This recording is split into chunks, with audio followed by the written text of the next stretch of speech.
So, with our last segment, we want to follow up in the format that we did last week. This week, I did a full segment on the Great Resignation and how, while us not suffering real life consequences, we did see the consequences in front of our eyes, and we just wanted to point that out.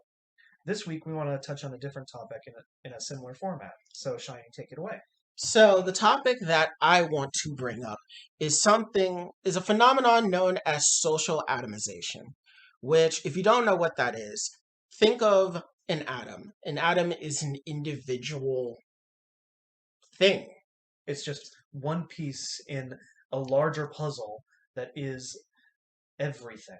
Yes. So social atomization is basically people becoming less and less engaged as a collective and more individualized. And I want to talk about this is because with the recent developments within the past couple of years, such as our worsening economy, the global pandemic, the continued divisions that we have politically, among other things, such as the rise in automobiles, the rise in suburbia, social media becoming more and more of a replacement for in-person meetings, the advent of things such as online dating, and so on and so forth. We're kind of reaching a point where people are now becoming more lonely than ever, despite all the tools being around for us to become more connected. And I think it's a serious issue that we need to deal with. For starters, one of the bigger issues is in the past, there used to be and this isn't the truth for everywhere. There are some places that still have these, but in a lot of areas, there's no longer big communal meeting areas. Because Like, the biggest example you can think of is the church. And yeah, meanwhile, millennials and Gen Z reject the church in numbers that we have never seen before. yeah. And that now we've completely left those, and now where do we meet? Yeah, not to say that, oh, means that we should go back to religion. No, we're atheists. We don't believe that religion is the end all be all. But what I'm trying to get at with is that the church, or really any house of worship, was doubling not just as a place for religious worship and education, but also as a community center where people could meet each other and develop friendships and relationships. And we are seeing less of that. We're seeing less people meet and engage in that way, one with the decline of the church, but in other ways. For ones with schools. Schools have become, in my opinion, far more stressful and dangerous and more individualistic that it makes it difficult for people to develop lifelong bonds that people previously were able to at school. For one, I mean, because of the fact that social media is a thing, it allows for people to become more distant from people their age at their own schools and become engaged with people that are far away, which is fine. You don't have to be friends with the people that are around you. And it is fine to have people friends far away from you, but it does contribute to a wider feeling of loneliness because of the fact that, well, when you don't have friends that are around you and all your friends are far away, you don't have that in person connection, so you do feel lonely despite having friends.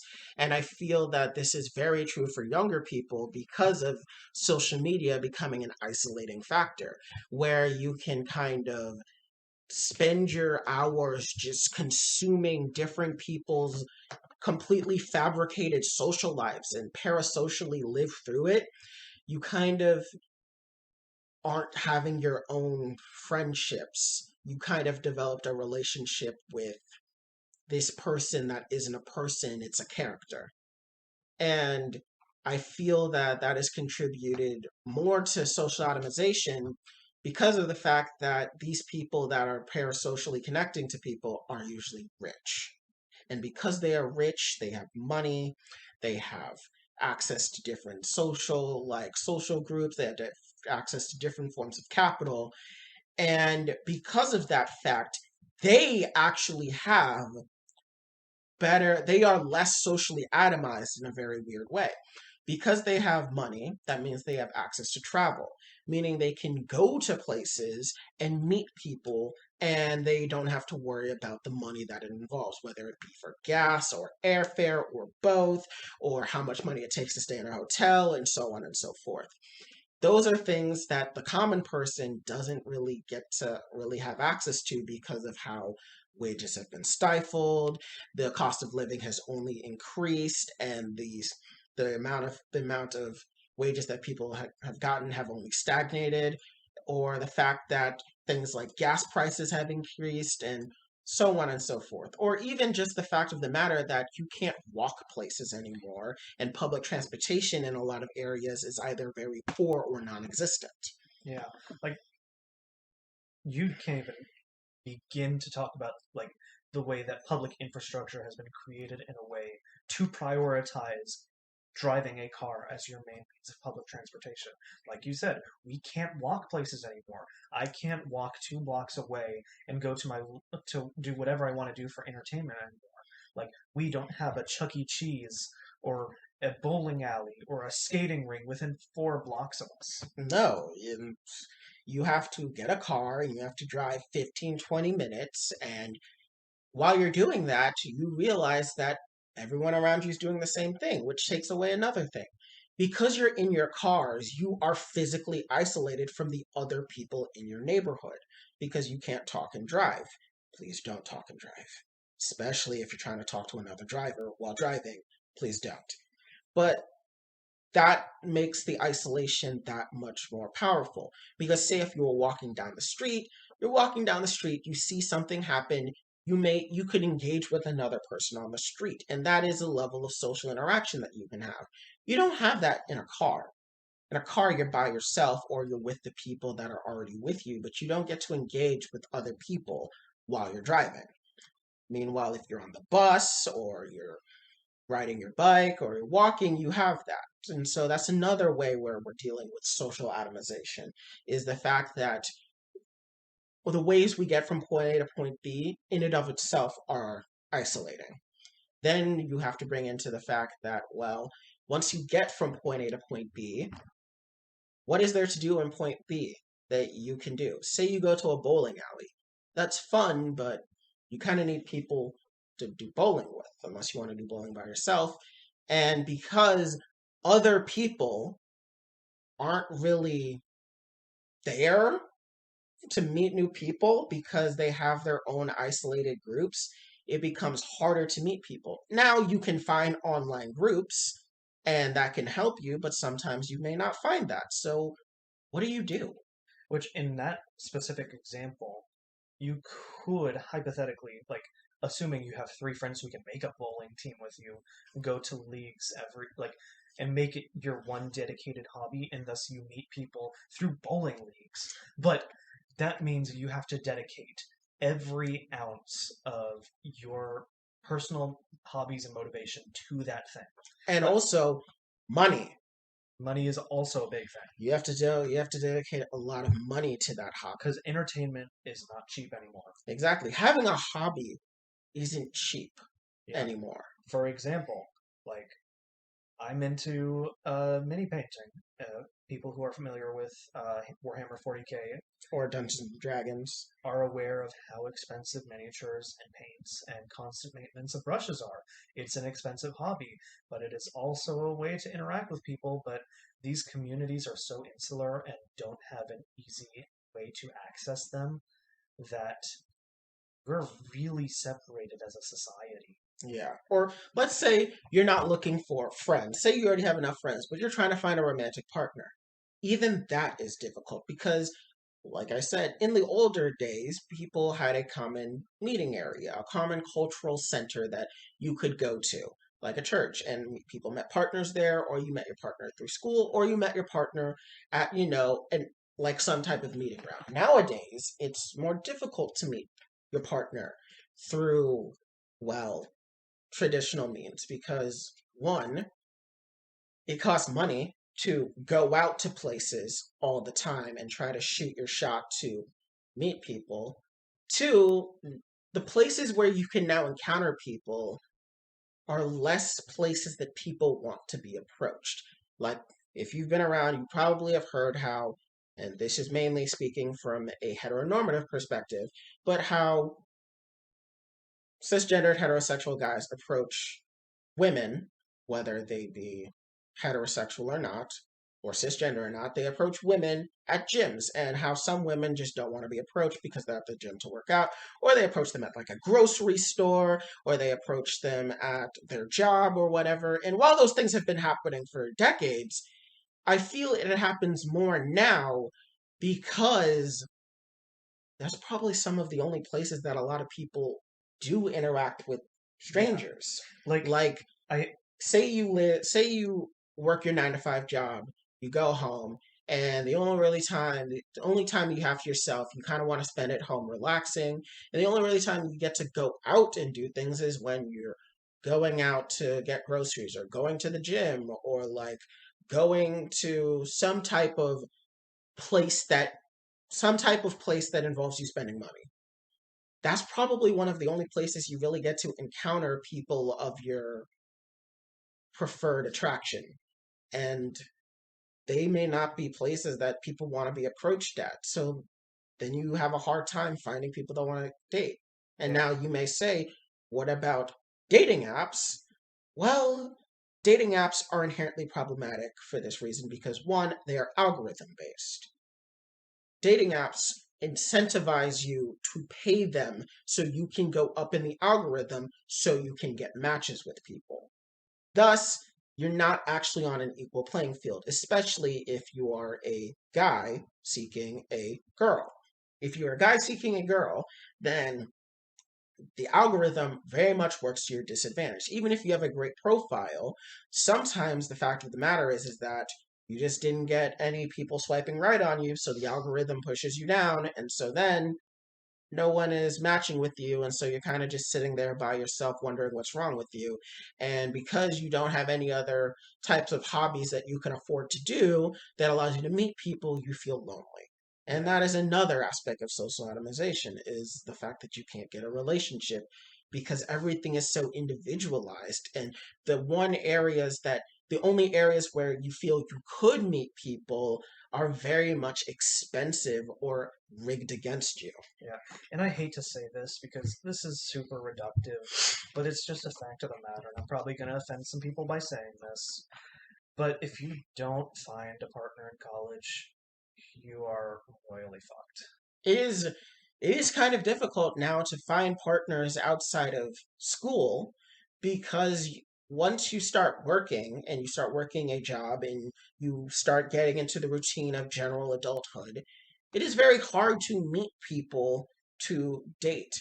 Yes, you can date your coworkers, but that is a huge risk, both socially and monetarily. It can lead to a whole bunch of things. It can lead to power imbalances. It can lead to just general messy workplace environments, and overall are not usually the best places to meet partners. Yeah, and that's not even going into how expensive college is. Like, I Yeah. hate to I hate to motivate people solely on the fact to go to college that you'll find partners there, but half of the time if you don't meet someone in high school, kind of have to meet someone in college. Another aspect is that even the act of going out on a date is expensive. Oh yeah. Not just paying for the event that you're doing, but paying for, say, you don't have laundry as part of your home. Say you have to pay to do laundry, like a lot of people do. Well, you got to pay to make sure that your clothes, specifically the ones you've set out for your date, are clean. You then have to make sure that you have money for gas to both go to and from. Then you need to make sure you have money to afford whatever event you're doing, plus tips, potentially. And then you also have to worry about the fact that, you got to do it again. Yeah. Yeah, maybe got to go on other dates with the same person or worse, a different person. Because at this point, I hate to say, but like on full days where I don't work, I end up spending upwards of $50 a day on a date, Yeah. which that's not just for one meal, that's for meals, activities, uh, and what other amenities are required for those events. Like dating has become super expensive now. And because it's become super expensive, it becomes a lot easier for people to feel lonely, which is why there are things that are on the rise, such as specifically earlier this year, a study came out that noted a rise in male virginity. And while some people may say, oh my God, like, so what? The problem with that rise in male virginity is that it's systemic. It's leading to segments of the population becoming more isolated from other people, which is bad. Society, humans as a whole are social creatures, and we built society to really get our fix on that need for socialization. And I know people who like to joke out there that we need to reduce our population. That's only a surface level benefit. There are lots of negatives that come with the idea that we're losing bits of our population intentionally or And unintentionally. and while some may say, well, like, what if these guys are just, you know, sexist or they're socially awkward or so other things.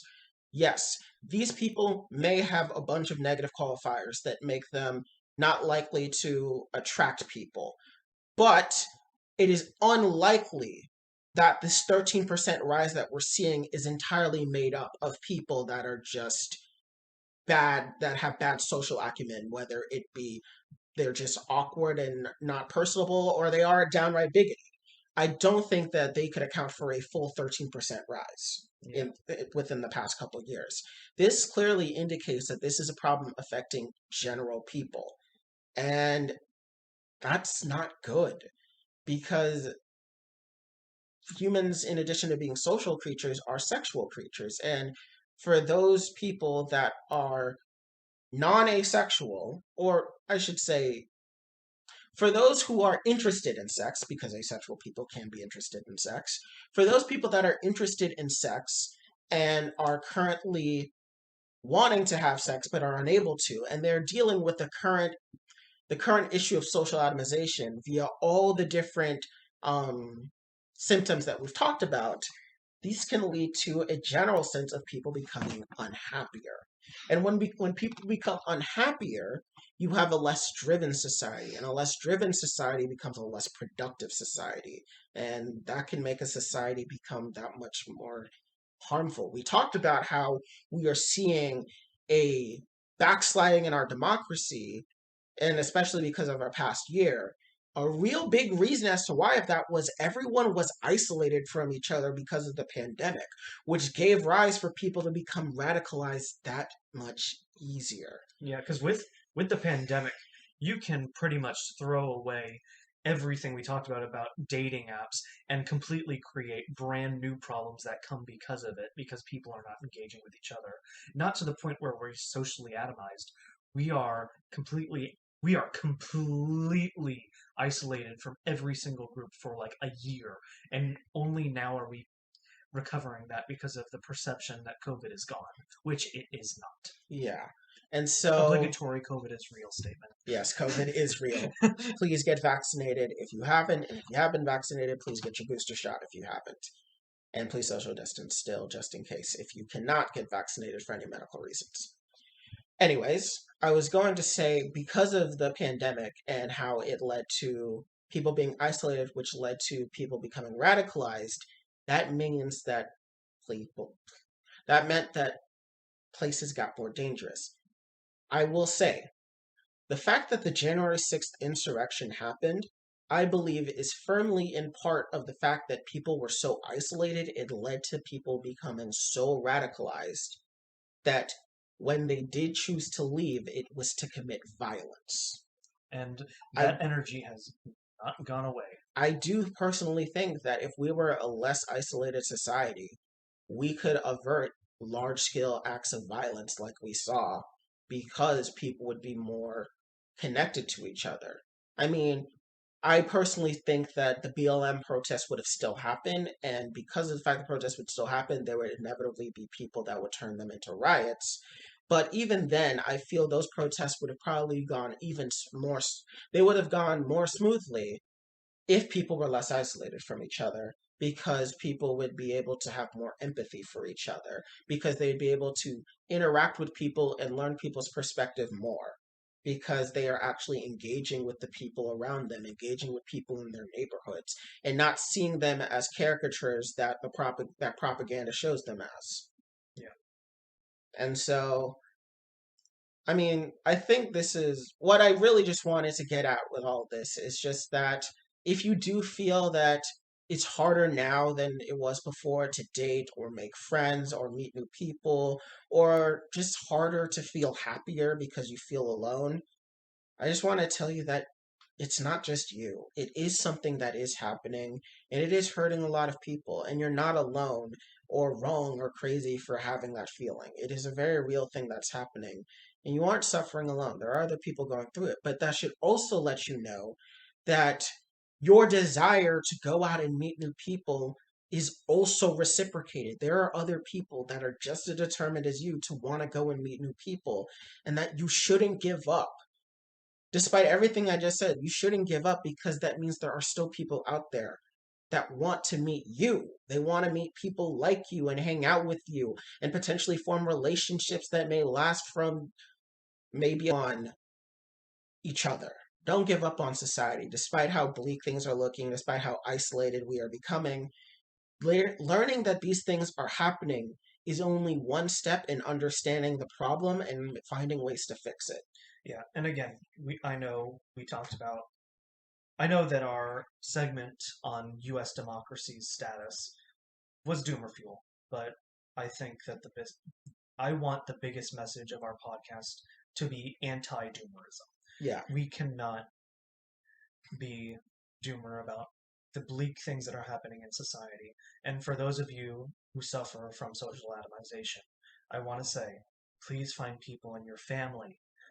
I know there's a massive push for us as a generation, for millennials and Gen Z included, to drop our racist, our sexist, our bigoted parents, grandparents, but you have cousins, you've got aunts, you've got uncles, you've got not just the nuclear family, you've got your extended family too. Please, you do have people who want to hear you out. You have the ability to reach out and talk to people. You have even abilities to find um, communities. I'm speaking to gamers specifically. There are communities. There are esports. There are also people who play sports. There are local sports leagues. There are there are while isolated and difficult to nudge your way into, there are ways to build communities. And I just want to say this. Recently in my city, a Facebook group cropped up made for people in their 20s, which of course Sabanar and I are. We're young, we're in our 20s. But this was a group that was created in our city specifically because of social atomization, because people felt lonely and isolated from each other, and they felt that they couldn't meet people within their own peer group. And so this guy, this really great guy, he created this Facebook group and now it has hundreds of members in it. And a lot of us in the group meet up and we hang out and we meet new people and we learn that there are just other people that are like us that just want to meet people and hang out, and relationships are starting and people are just going out and being able to engage and have fun, which shows that while social atomization is a problem, because you're not the only one dealing with it and other people are, you can all come to a collective solution. So maybe be the one to create a Facebook group in your area for people of your age group to see if you can just have some events. It doesn't have to be events that cost money. Maybe just hang out at someone's house and play some board games, or have a book club, or maybe learn a language, or like, I don't know, whatever interests you. Yeah. And I want to finally put a wrap up to this whole segment on a lighter note. So to finish off this segment, Shiny better put a thumbnail as for this video as a stock photo used in corporate PowerPoints of a guy sitting alone in a corner. Oh God. This better happen, or else I will be the sole host of the Worldwide Wednesday podcast from this point forward, and you and the audience have to hold Shiny accountable for that. Great. Fine. We will have the corporate sad person. But anyways,